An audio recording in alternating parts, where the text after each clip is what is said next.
Thanks for listening to the AZ Wildcats podcast, brought to you by DraftKings, America's #1 sportsbook app.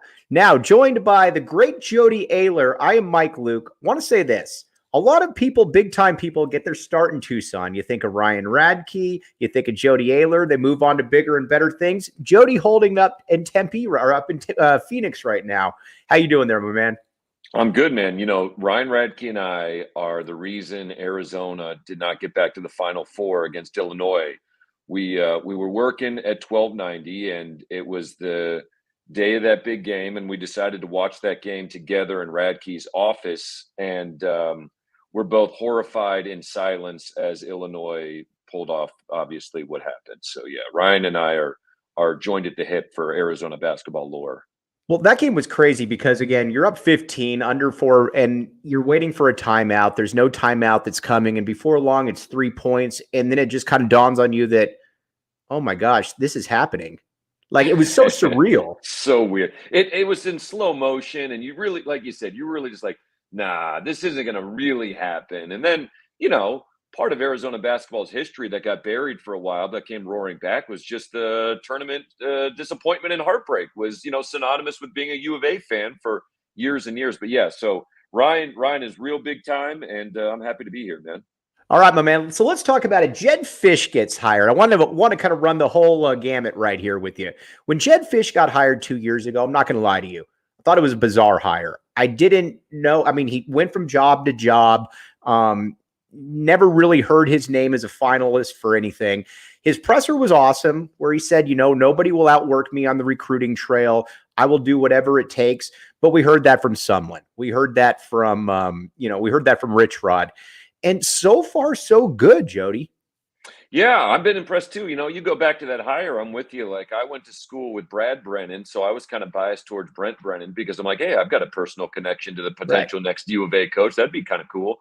But we were really, you know, dealing from the bottom of the deck after the Kevin Sumler. And then Jedd Fisch comes in and, yeah, kind of had this reputation as a climber and a guy that was just going to, you know, name drop. Like, there was a little bit of, is this guy for real? Is this a used car salesman act? And I'm with you, man. He's a worker bee. And I've talked about this most recently with ASU's hire, which we don't have to dive too much into. But, like, I think the model for success that U of A help pay for ASU to make their hire is you need worker bees. Forget about brand names. Forget about success or, oh, Kevin Sumlin's famous. I mean, I feel like the biggest ass because I thought Kevin Sumlin's hiring was just the best day for U of A football in my lifetime. I was like, finally, somebody wants U of A.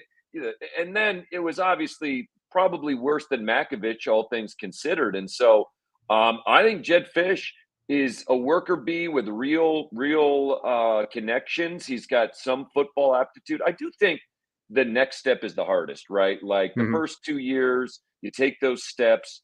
The third year and the next step, becoming like a winning football team, that's the hardest in the transfer era. We'll see. And I totally agree with you. I like the Dilly hire. Initially, I think a lot of people were like, and you look at him, and he wants this job. I've always felt at Arizona and ASU, Jody, you have to want that job because, again, especially Phoenix, it's a little bit easier because you've obviously got a lot more players to get to. But when Dillingham comes in, his entire thing is we're going to recruit in-state. He grew up there. He's going to try to put a wall off Phoenix. Now, again, you're not going to put a wall around Phoenix, but at the same time, if you can get 40% of the kids, 33% of the kids to stay, that's a lot better than the 3 or 4% that have been staying. And Jedd Fisch is much the same way. He said, we'll use Sal Point for an example. Bijan Robinson, Lathan Ransom were barely recruited by Arizona. It was lip service. Jedd Fisch said, without saying those names, he said, I will make those kids say no to me until they sign. And so both these coaches get that in that front in a way that previous coaches didn't get. Yeah, you nailed it in terms of you got to want the job, but you got to understand the job because the job is different at U of A. And now, I mean, to a lesser extent, but similar to ASU, at U of A, if you don't understand the uniqueness of the Tucson market, and I love Tucson. I lived there for 15 years. I met my wife there. I got my career there. There's a part of me that's always in Tucson. It's unique. It is a community that does not want to be treated as a obvious stepping stone to somewhere better. It is a Right. community that wants to feel pride that you want to be there because you love Tucson and you love that uniqueness. And there's a lot of coaches that'll come in and be like, "Oh, I love the desert and it's great weather," but they don't know Tucson. They don't Right. understand Tucson. And I think Jedd Fisch, you would know this better than I, but from my perspective on the outside, has probably done more to sort of understand Tucson. No, he still makes some mistakes. Like I don't care how many full page ads you take out in the Arizona Daily Star. People are only coming to the stadium if the team is good enough to warrant their time and attention. And that's Right. just a lesson learned over and over and over and over again. It's appreciated, but I think he knows, and I think he knew when he took it and still knows it's a high degree of difficulty. It's a huge payoff if you can get a couple more steps under your belt. And I honestly don't care if it's a stepping stone for Jedd Fisch. It's not a part of the equation for me right now. Right. I just want Arizona football to get respectable so that it's a program that can sort of instill some pride. Now, the defense is obviously still terrible, and they've got to address that. But you mentioned Brad Brennan. I've always felt that 98 receiving core was the best in school history, where you got Dennis Northcutt, Jeremy McDaniel, and Brad Brennan. Mm-hmm. And I never thought I would say this, especially in year two, but I think that they're probably, while that team is the best team in school history, that unit's probably number two right now to the unit that we just saw this past year with Cowing, Singer, who's obviously departed, and T-Mac, which just goes to show you the overhaul at one position has been absolutely astounding. Yeah, I mean, one advantage that the 98 team had, and I was a freshman in 98 at Apache Santa Cruz dorms right next to you were in the, Santa Cruz? football Are you stadium. okay? I got you. I was Apache Santa Cruz, which were literal jail cells. I mean, they're the size of a jail cell. There's a bunk bed, there's two desks, and we had a 13-inch TV. And now you go on campus and like every dorm's a 5-star hotel with like concierge service and rooftop pools. I'm like, man, we had it different back then. But one advantage that 98 team had, they didn't get into a physical, a wrestling match on the sideline in the penultimate game of the year, which kind of, I'm used to. Dorian Singer is such an interesting test case, Mike, because that's the kind of player that used to build a program. That's the kind of player that you would emerge as a recruiting success that would be a feather in Jedd Fisch's cap that would allow other players to be recruited based off of his success. And now it just doesn't work that way. Now he's just good for him. He's going to cash in on his own brand equity. And fortunately, U of A, due to Jedd Fisch, has plenty of sort of receivers to still be dangerous. But it's kind of a bummer that you recruit a guy, you develop a guy, he's got an opportunity, and then you don't really get to reap the benefits of it at all. Right, for sure. What do you look for next year then? Because I'm of the belief that you got one win in year one, you got 5 years in win two. I think you got to try to take that next step. I think you got to start looking at getting into that 7 or that 8 win realm, especially with an easier schedule. Yeah, it's basically we're back to the old a bowl game and any kind of bowl game. The Vegas Bowl against BYU Exactly. for the first time in 10 years is like the greatest day in a decade for Arizona football. Yeah, I think it's a bowl game. I'd like to see them be a little bit more competitive, particularly defensively in some of those bigger matchups in the Pac-12. I think you want to see a little bit more from just the overall defensive identity. I think the offense is good, man. I think the running back group was really effective. You tell me, like, I'm good with Jayden Delora. Like, I think Jayden Delora is fine. I'm happy if he's the starting quarterback next year. I wouldn't be super bummed if there was a transfer portal quarterback that came in and provided competition, but it almost feels unnecessary. Let's just be good with Jayden, and then it's really to the defense. But in a big picture sense, yeah, it's a bowl game, and I'd like to see a little more competition against the Utahs and UWs of the world. All right, got to pay the bills here. Four Peaks, the official brew of PHNX. Tell me if you think this is funny, Jody. Before the season, U of A had 4 big men that I thought were going to play: Oumar Ballo, Azuolas, Tubelis, Vasar, and Dylan Anderson. Obviously, Anderson isn't playing, but I dubbed them the 4 Peaks. Is that just stupid? It's not stupid, but that's Phoenix and Tucson. You know that. That's a cardinal rule you can't break, Mike. You got to call them the, I don't know, the Mount Lemon. I don't know, what were we going to call them, the Rincons or something? The A Mountain? A Mountain. There we go. Let's workshop this. All right. So again, Four Peaks, the official brew, PHNX. You can go up to their watch parties. We have watch parties at Tap and Bottle downtown. Come check them out. Check us out. All the away games for football and basketball. It's a great time. We get to yell at the screen, embrace backing the A, watching Arizona do what they do. And again, watching Arizona basketball, which we're going to get to in a second, which these watch parties are about to start back up. So again, check it out. Four Peaks and Tap and Bottle downtown. All right. Tommy Lloyd, you were at school from, you said you were a freshman in 98, right? 98. Yeah. 98. Okay. So you get the year after the national title, but from 98 to 03, Arizona really took a back seat to nobody in college basketball. Again, 97, 98, you lose to Utah, but you were in the top 5 all season. 01, in my opinion, is the best team in school history. And then in 03, you obviously had a team that was number 1 for, I want to say 6 or 7 weeks. So you've seen Arizona basketball at its apex. And while Sean Miller did some good things here, it never felt like what Lute did, in that it was up and down. We're going to embarrass you with high scoring games, and we're going to do it with this, we're going to do it in a certain classy kind of way. Tommy Lloyd's got some of that going right now here, Jody. Oh yeah, no, I love it. I mean, it is everything kind of vintage Arizona basketball that reminded you of what you fell in love with in the first place. And Sean Miller, he was hired and he was kind of the supermodel that you're dating, but then there was a lot of baggage. And as time went on, it was like, is this really worth it? And now Tommy Lloyd's the girl next door, if I can mix metaphors here. And Yeah.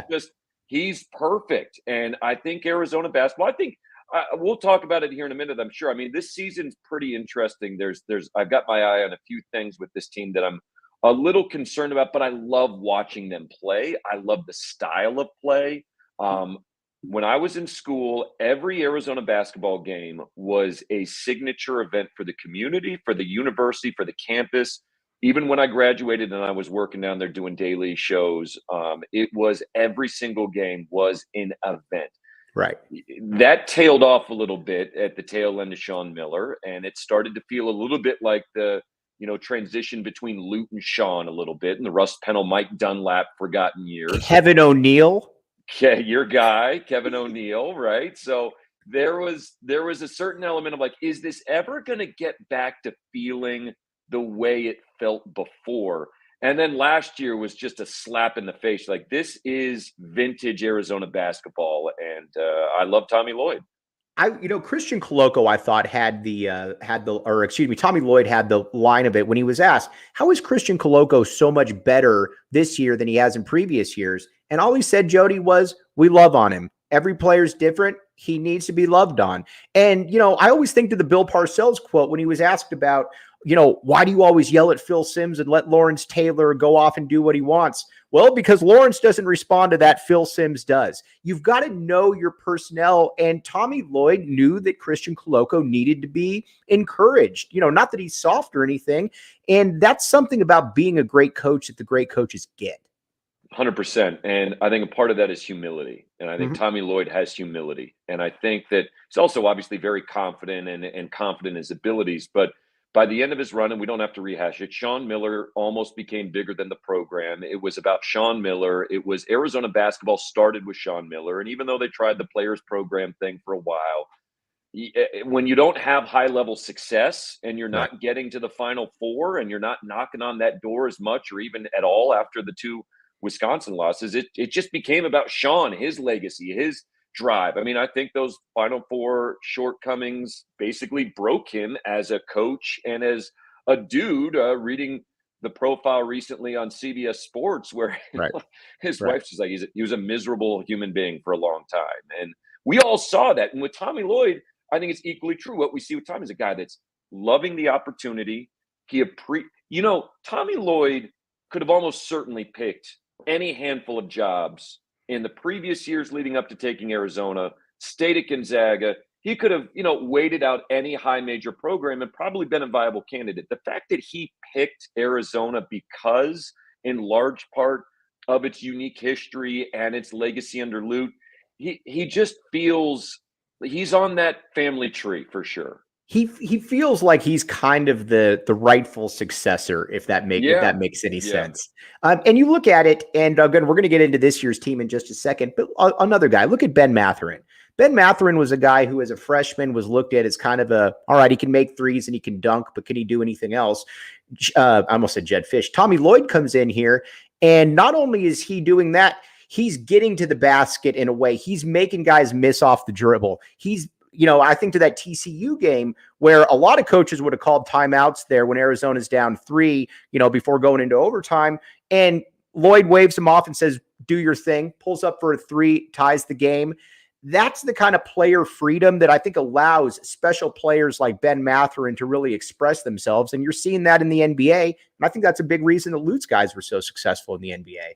Totally. And so when you say that Tommy Lloyd is the rightful successor to Lute Olson, I think what we really mean is that Mark Few really was sort of the spiritual successor of West Coast basketball to Lute Olson. No doubt. And I don't know, how that lands with some Arizona fans, because Gonzaga's basically become a rival, or there's some jealousy there. But like when I was in school, Mike, for years, it was Mark Few's going to replace Lute Olson. Mark Few is going to be the guy, because Gonzaga wasn't good enough to be what it is now. We didn't think so.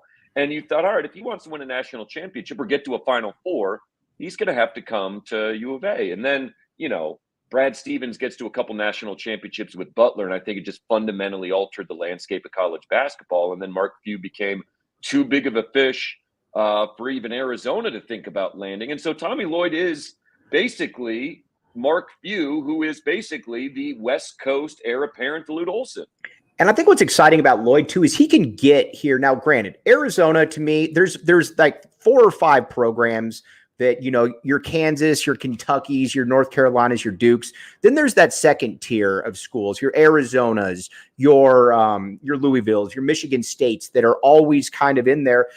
Tommy Lloyd can win championships at Arizona, and he can get the players that he wants. So, when people worry about, well, will somebody go off and leave? I'm with you. I don't necessarily worry about stuff like that, because if that means they left, that means that they took the program to a lot better spot than it was. But Lloyd feels like he fits here, and vice versa. Yeah. So let me ask you this: what are the anecdotes that you may have heard through the grapevine of, like, Tucson's a small community. If you live in Tucson, you're going to bump into people. Because what is the generic Tommy Lloyd interaction, man on the street at, St. Philip's Plaza, or at, whatever bougie grocery store Tommy Lloyd shopping at? Well, I got a story for that. A guy who calls Arizona basketball games from time to time ran into him at Bob Dobbs. And he said, he was just going in there just to have a drink, and went up, and they ended up talking for about an hour and a half. They talked about recruiting Lauri Markkanen at Gonzaga. And he said he was just an easy guy to, and granted, this is a guy who commentates games. It's not Brian Jeffries, but I'll just say it, Matt Muehlbach. But, Muehlbach was saying he's just an easy dude. Like, people come up and talk to him. He's taking his time with them. It wasn't this awkward, like, why are you talking? Don't ask me any questions. Just accept the smile and nod. And Sean Miller was fine. Not everybody has to be running for office, but right. That's what I kind of assumed. By the way, can I tell you a quick Bob Dobbs story? Of course. From my time in Tucson. Yeah. So it's tangentially related to Bob Dobbs, but one time I was doing a live broadcast from PJ Subs, which used to be across the street from Bob Dobbs. I don't know if it's still there. And the sign is still there. The sign is still there. That's good. Right. So I'm doing this live show, and from across the street at Bob Dobbs, somebody's sitting on the patio. Am I allowed to swear on this podcast? Yeah, go ahead. Okay. So there's some dude, and this is when I'm still in Tucson, and he's on the patio of Bob Dobbs, and he's just screaming, "Hey, Jody, fuck you," over and over again while I'm trying to do like a live broadcast, just like get zoned in. And then I walked over there, and I never found out who it was, but I'll always remember Bob Dobbs for the guy that was just screaming "F you" repeatedly over a 2-hour period. Well, you are a memorable person there, Jody. Look at it that way. Let's talk a little bit about this year's team. Actually, first, game time. All right. Now let's just say that somebody, Jody, that wants to go to an ASU basketball game. Well, That wouldn't be hard because you can get into ASU basketball games. But let's just say that they wanted to, but they didn't know where to get tickets. Game Time, the best ticketing app out there. You can get these tickets for almost 60% off. We've had guys on our post-game show use it. Probably more relevant for an Arizona post-game or an Arizona basketball game. But check it out. Best way to support us is by buying your tickets through the link in the description. Game Time. All right, let's talk this year's team. I'll be honest, before the year, I didn't believe they were a national title contender. I thought that their ceiling was probably somewhere between about 15 and 20. You lose Ben Mathurin, you lose Koloko. We all know the story. They come in and they blow teams out in Maui, San Diego State. Creighton was even though it was a 2-point game, it was generally a bigger lead than that throughout. Yeah. And then you come back, Utah, Arizona looks terrible, doesn't look good against Cal. My concerns about this team are generally on the perimeter, obviously. And I don't know exactly how good the guard play is, and the athleticism worries me to a certain extent. Yeah, my fear with this team, and it's all kind of consolidated to what you just talked about, is this team needs Dalen Terry. Like, if Dalen Terry was, and I know it's dumb to play that game, but it feels like we played this game so many times with U of A hoops in the last decade of like, if that one guy just didn't leave, and Dalen Terry, he's barely playing with the Chicago Bulls. Right. We're terrible. Like, he's barely playing. 6'7", freak athlete, can bring the ball up, another ball handler. Because what I think this team is missing when I watch is they've got a lot of dudes. They got a lot of depth. They got a lot of different ways they can beat you. Obviously, Ballo inside is going to be a force. I worry a little bit that he's who was the Illinois big guy that for Kofi Coburn.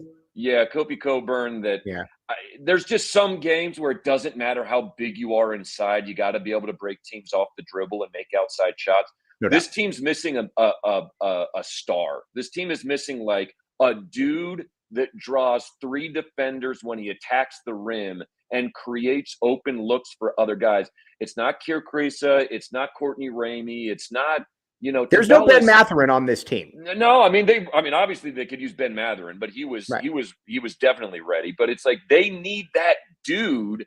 Right. And I don't think they've got it. And I don't know if that's just an outdated philosophy for college basketball, but I do think they're missing an alpha. And they got a lot of guys that are great role players and great contributors and can even be kind of stars for stretches. I don't know. They've got a guy that if it's the Sweet 16 and Arizona's down 9 with 7 minutes to go, that you're like, all right, watch out. This dude's just going to make things happen. Well, right. And, we had Doug Gottlieb on a couple weeks ago, and he was talking about it. And he said, listen, there's no pros in the transfer portal. He said, it's great bringing in a Courtney Ramey. It's great bringing in a Cedric Henderson, but they're in the transfer portal for a reason. They can be good players, but they're not going to be those next level difference makers. And like you mentioned, Keir Krisa does some very good things out there, but he's not going to be the guy that you're going to isolate, or that you're going to move off the ball and say, man, we got to get 6-7 points here really quickly. Pelle Larsson to me is he's a role player. He's a defender, can't really dribble the ball much. Ramey's got some real toughness to him, but, he's not an 18, 19 point per game guy. So for this team, in my opinion, to go far, every single game, those 2 big men basically have to go for about 35 and 17, which their averages are.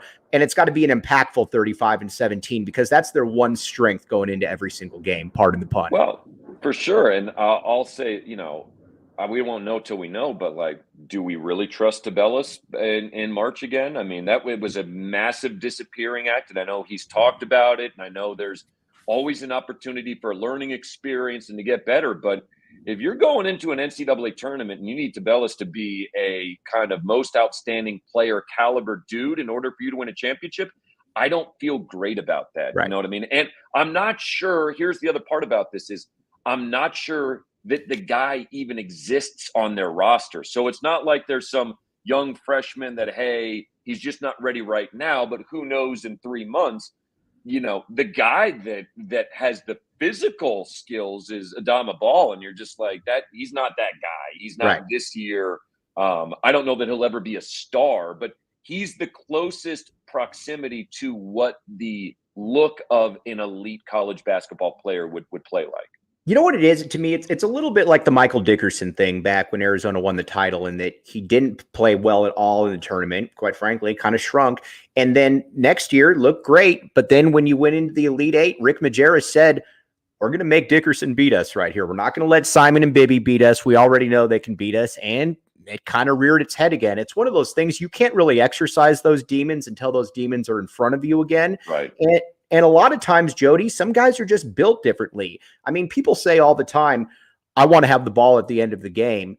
Words are shallow. There are guys, you know it when you see somebody that wants the ball at the end of the game. I'm not saying that he hasn't turned that corner, but at the same time, that's a very real concern until, again, those demons are in front of you. Okay, so let's do this real quick because I know you like this kind of thing. What's Who that? are the final seconds of a tie game power rankings of Arizona Wildcat players that you would feel most comfortable taking the last shot? Right, Salim's number one, right? Salim number one. Do I need a three or a basket? You need a bucket. But it's like the guy's got the ball. It's not a called set play for Michael Wright on the low post. You know what I mean? Like, I think we're talking mostly perimeter guys. Maybe it's Miles Simon. Maybe I don't know who's on that list. To me, there's three guys, and Salim is definitely one of those guys. To me, it's Miles, Jason Terry, or Salim. If you want to give me any of those three guys, I'm totally cool with any of those, because they all had very clutch factors to them. Now, Miles was different because Miles isn't going to pull up and hit a three. Miles is going to have to get in the lane and do stuff. Right. Whereas Salim, as you know better than anybody, can pull up from the cactus. Jason Terry can get you at all three different levels. Those would be the three that would come off the top of my head. Here's a wild card, because I was trying to think, like, who is in the last 10 to 50. Everyone you just mentioned is, older than I am and Right. hasn't been playing. Right. Derek Williams, probably the closest in the last decade, right? No doubt. I don't know 100%. I don't know that there's been another U of A player in the last decade that, with the game on the line, the ball in their hands, Nick Johnson tried to be that guy, didn't work. Right. TJ McConnell, you wanted the ball in his hands, but he wasn't making the shot. Right. Trier wanted the shot, but did you really want him taking it? Right. Yeah. I think Derek Williams was the last guy, and he was more about just like taking over a whole game and just game wrecking an opponent, not necessarily hitting the game winner. That was Derek Williams, to me, was the ultimate case of he and Salim to a certain extent were the ultimate case of East Coast bias. The fact that Derek Williams wasn't a first team All-American when he was the best player in the country by the end of the season. I mean, and then Salim too, like you would hear Dick Vitale talk nonstop about JJ Redick. And I think it was Lute that put on there. And he said, Lute said, well, Salim's shooting 9 percentage points higher from three, and he's averaging as many points per game. Whoever's watching this, go Google Salim Stoudemire's college basketball reference page and just look at his shooting stats. Amazing. From the early 2000s, when basically it was, a handful of guys shooting threes, like, he was sensational. Here's another one I wanted to run by you, is not to hijack your life. No, you're good. I love that. Jody, we can talk this all day. So it might have been the most recent, or one of the more recent U of A games, I compared Adama Ball to Jamel Horn.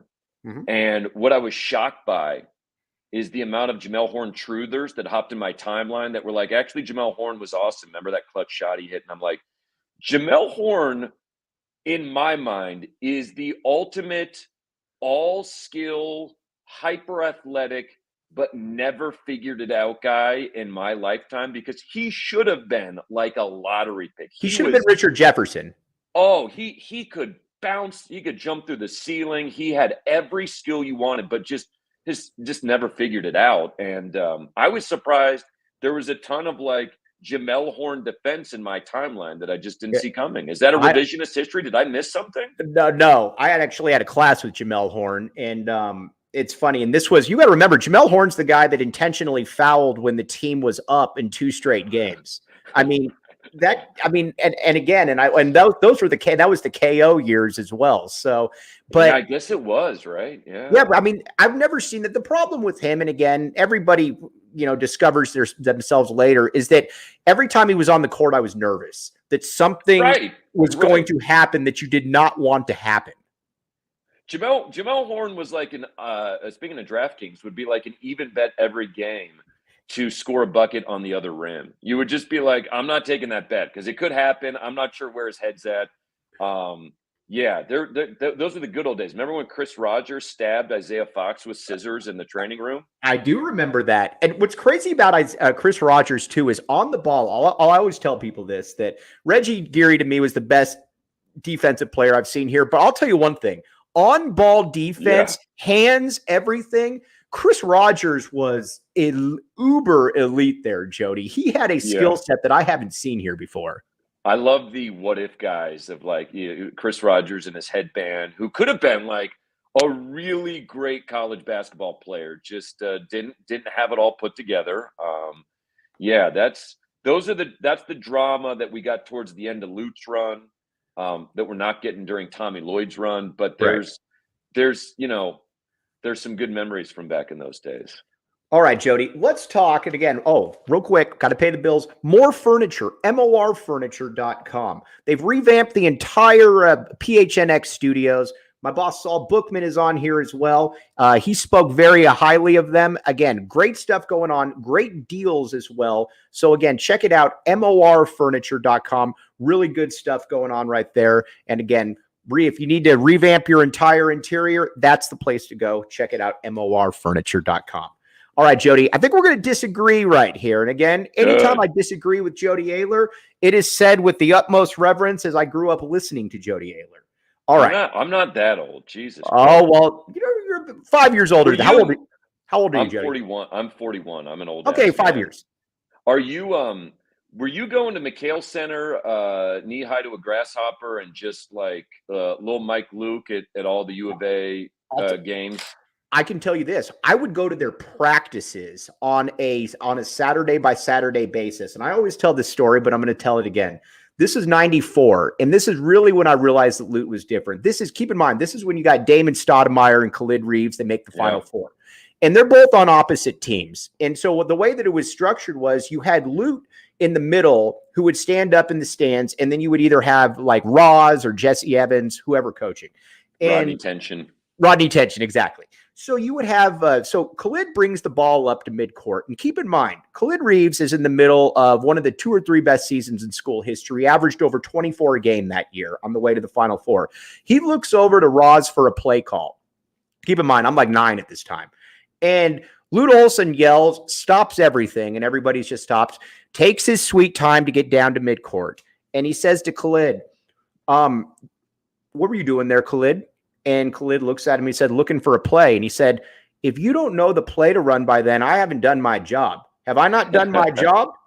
And then Khalid just kind of looks down and says, good point, and goes on and makes like 10 straight buckets after that. But it was the epitome to me of what Arizona basketball was under Lute.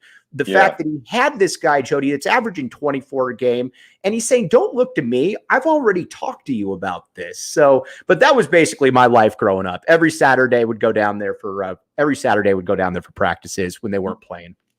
Before we get into you and I just throwing daggers at each other, do you one thing I missed most about the good old days of college basketball was when Lute was the coach, the worst guy on the team was one of the biggest celebrities in Tucson. Always. You know what I mean? Like it was always, dude. Josh Pastner was like a mega star in Tucson. He was god awful as a basketball player. You know, like we could do the human victory cigar rankings because there was like Jason Rainey, who's now some uber successful agent, and Andrew Zahn, Kirk Walters, who I swore up and down was one of the most athletic bigs that U of A ever had. He was just goofy as fuck. Like there was no like turning Kirk Walters into Stone Cold Killer. But yeah, they're like, remember Travis Hanauer before Travis Hanauer from Laguna Beach. Oh yeah. Yeah. Transferred and had a nice look. But there were certain guys at the end of the bench that you were like, David Bagga wrote a book for crying out loud. Dude, Justin Wessel, even though he got playing time, was always a guy. He'd come in with his goggles, and those were like the apex Lute teams right there. And they were, like you said, they were always beloved. He was Justin Wessel was doing U of A post games when I first got into radio. It was him and Ryan Ray. Miles Simon was part of it, and it was like kind of being in the studio, starting my career with Justin Wessel was a big deal. Great guy, really nice guy. Miles Simon wasn't the nicest guy in the world, but I don't believe I'm the first person to reveal that. I've had, by all accounts, Miles has matured, but I will put it to you like this. When I was lurking around campus as a 12, 13-year-old, Miles was never one of the players that I chose to approach. Jason Terry was always a guy that I wanted to approach because he would talk with anyone. AJ Bramlett was very cool. Gene Edgerson, another one of those like role player superstars with his bike knee pads. And, dude, I'll never forget seeing Bibby on campus was amazing because Bibby literally, it was never, and again, Bibby is now kind of gone crazy, but before that, all Bibby cared about was basketball. It was crazy. So you would see him and he would generally have a McDonald's bag and he would have a basketball in his hand or whatever. And it wasn't that he was pretentious per se. It's just that he was always headed to McHale or he was thinking about basketball. He was just so zoned in on what basketball meant to him. It was just, you could tell that he was precocious from a very early age. That was like, when I was on campus, it was Jefferson and Gill and Gardner was always super approachable. Gilbert was just a rascal, right? Like shooting out the engineering building windows with a BB gun and the stories you would hear from La Paz next door of just the kind of crap he was up to. But then I probably already told you the story. My favorite random U of A basketball story was Luke Walton and Richard Jefferson lived in a condo right down the street from it. It was off Mountain and Roger. They lived in so you're a couple miles off. Yeah, Park Place, something like that. And we went over there to a house party one time, and we went into their house, and there was an answering machine because that's how old I am. Everybody had answering machines back then. Right.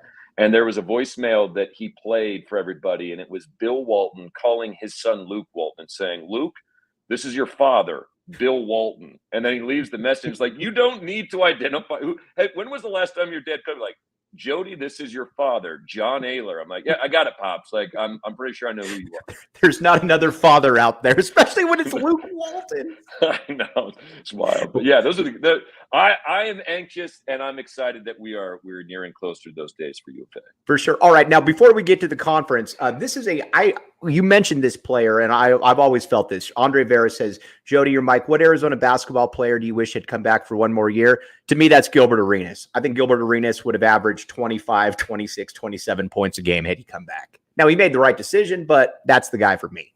Yeah, man, that's a great question.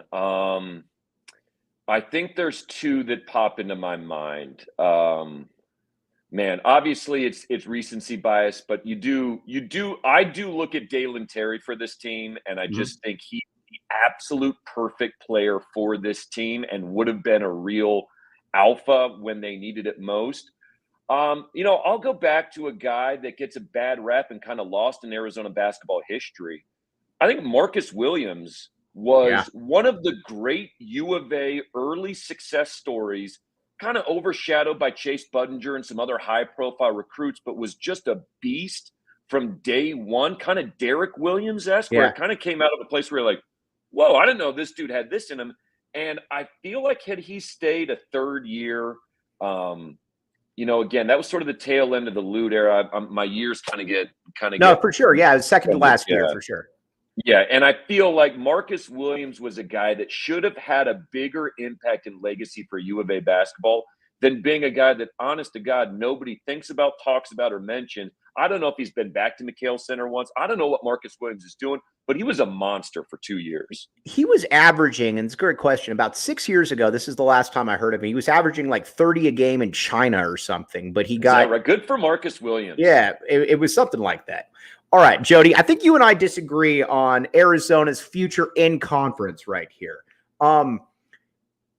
I've been making the case why I like the Big 12 more. I think you like sticking in the conference, but I don't want to speak for you. So what are your initial thoughts just on everything that's happened in the conference and what you think is the best fit for Arizona and ASU, being that they are, let's be honest, package deals?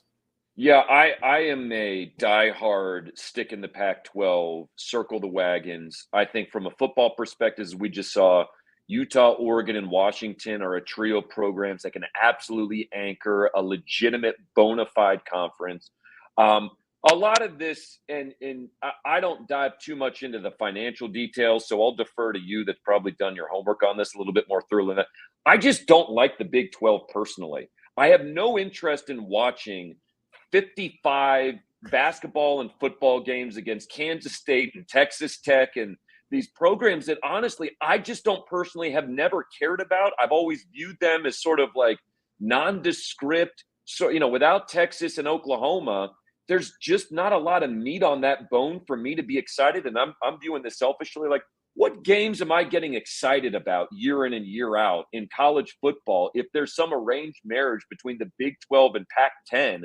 Whereas, as dumb as it may sound, romantic as it may be, I love playing Washington and Oregon State. And I love, hey, Pullman, got to watch out. That road trip in January and Right. Pac-12 basketball plays, you got to fly into Montana and drive across Idaho or whatever it is, or you're staying in Idaho. Like, I love the history and tradition, whatever we have of it in the Pac-12. And I don't at all have any interest in trying to pretend to be a Big 12 school. Like, U of A in Tucson is not a Big 12 campus. It's not a Big 12 school. It's just not Big 12 to me. Agreed. Let me make the case, though, because if Arizona were to join the Big 12 in basketball, it becomes the best basketball conference in the country. Here's my concern, and everything basically stems from me as Arizona basketball. Again, I get Arizona football, but basketball, you know this better than anybody. Basketball is what matters here. Arizona would be playing Kansas game in or year in and year out, Fog Allen. You would get Baylor as well, which is a top 10 program. Houston's coming into the conference as well. You've got you've got other schools. Texas Tech, again, I get it. But they were in the Final Four a few years. Here's what just terrifies me, Jody, is that the Pac-12 and the Pac-10 without the LA schools is essentially Arizona and Oregon. There just isn't really anything else there at that point. It almost feels like a Mountain West type situation. Yeah, I get that. I think there's real strength in the Pac-12 that just has been latent for a while, and I know the landscape's changed, but it wasn't that long ago where you were watching real programs. Tony Bennett leading Washington State, True. And they were a good program, and there's Stanford is probably the biggest decline of an overall athletic department in the last decade in any Power 5 conference. David Shaw quits and nobody gave a shit. This guy was on par with Urban Meyer and Nick Saban. And paid like it too. And paid like it. He was no NFL jobs learn him. He is, and then he just quits and no one cares. Like, Stanford's decline is arguably the biggest reason for the Pac-12's decline because they have the national standing and alumni base to generate real respect. I don't know what's going on in the Bay Area. I don't know enough about the politics of what's going on. Think back into the 90s. Outside of McHale, Maples was the meanest place to play in the conference. It was McHale and Maples, and that was it. There used to be a real trio minimum of college basketball powerhouses in U of A, Stanford, and UCLA. Oregon would always be icing on the cake. USC would have a year. Cal would have a year. Exactly. Oumar would do something at UW, and then you'd have Ernie Kent at Oregon that would, have a couple, Luke Ridnour and Luke Jackson, and you're like, oh, this is interesting. So, like, Aaron Brooks. By the way, Luke Jackson is my all-time Pac-12 to the NBA miss. I thought Luke Jackson was going to be a phenomenal NBA player. Not like a superstar, but like a really good player. Well, you and Dick Vitale are in the same boat right there, because I remember when Iguodala was drafted, he was saying, how in the world isn't Luke Jackson picked here? So, it happens. I love Luke Jackson too. Yeah, hopefully that's the only thing Duke Vitale and I have in common. But, like, yeah, so I think I have a core belief that there is more strength in this conference than we have shown or seen in the last few years. And that's nostalgic and maybe romantic, but I don't view the remnants of the Big 12 as a source of strength or pride for these programs. If you're doing a draft and we just take USC and UCLA out of the mix, and you take Texas and Oklahoma out of the mix, if you're drafting athletic programs, football and basketball combined, like 5 of the first 7 picks are Pac-12 schools. And I don't like being the team. Like UW, Oregon, Utah, U of A are arguably better as combined football and basketball schools than any remaining individual Big 12 school from just I don't know. I'm super biased. Big 12 fans over Baylor. Baylor, I mean, God, yeah, I think Baylor obviously more, recently has been really good, but like Baylor to me is I don't give a shit about Baylor. Like I have you know what I mean? Like I just don't care about Baylor basketball or Baylor football in a way that gets me excited as a fan to start those traditions and rivalries over again. Yeah, very recently, if you're looking at it, sure, there's more success there because Pac-12 was ineptly run at the highest level by a commissioner that was the absolute worst. But I do think we got to separate Larry Scott's weakness from the conference's weakness. And I actually think U of A basketball, ASU football, as painful as it can be for U of A fans to admit, the more those get back to what they were, the better everybody off is in the conference. Jody, I cannot thank you enough for hopping in. Again, for everybody out there, like I said, you make us proud down here in Tucson, man. Listen to you whenever I can. I'm just a big, very appreciative of you, and appreciative of you for even when I tried getting a job there, and Jody, to his credit, said we don't have anything, but you might want to go try over there. I'll always thank you for that because I didn't even think about that possibility. I appreciate you, my man. You're the best, man. I appreciate you. Thanks for having me, and hopefully we'll do it again sometime. Oh, we will definitely be doing this again soon. You got any fill-in gigs coming up? You got any Dan Patrick stuff? All I have are 3 children that prevent me from doing anything other than the basic responsibilities day to day to survive as a human being. So we'll see what's cooking, but for now, it's just every holiday is dad duty to infinity. You're the best, Jody. We'll talk to you soon, my man. Hey, good to see you, man. He's Jody Oehler. I'm Mike Luke. You've been listening to the AZ Wildcats podcast.